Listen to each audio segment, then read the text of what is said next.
আসসালামু আলাইকুম ভিউয়ার্স, আশা করি সকলে ভালো আছেন। আপনাদের জন্য নতুন একটি বার্তা নিয়ে চলে এসেছি আমি শাম্মী কুরুশঘরের পক্ষ থেকে। কুরুশঘরের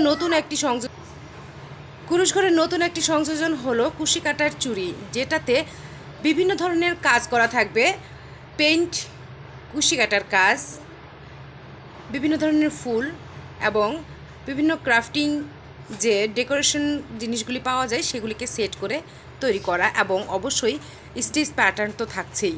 যেমন এখানে আমি একটা স্টেজ প্যাটার্ন দিয়েছি এবং সঙ্গে গ্লাস দিয়েছি, সঙ্গে ফ্রেমটাও নিজে করেছি এবং এইরকম একটা ডিজাইন তৈরি করেছি পেইন্টের ফিউশন নিয়ে। এখানে আরও একটি কালেকশন আপনারা দেখতে পাচ্ছেন, এই যে এইগুলিও আমি ঠিক একইভাবে করেছি, কুশি কাটার ফুল দিয়ে এবং এইরকম কিছু ডিজাইন দিয়ে তৈরি করেছি। এবং এখানে আমি পুরো সানফ্লাওয়ার দিয়ে এই ডিজাইনটি করেছি, এটা পুরোটাই রেখেছি পেইন্ট দিয়ে। তো আমার এই কালেকশনটি কেমন লাগছে অবশ্যই জানাবেন। যে কোনো কিছুর সঙ্গে এই কালেকশনগুলি করতে অনেক দারুণ লাগে, একটা ইউনিক কাজ। ভালো থাকবেন সবাই, দেখা হবে পরের ভিডিওতে। আসসালামু আলাইকুম।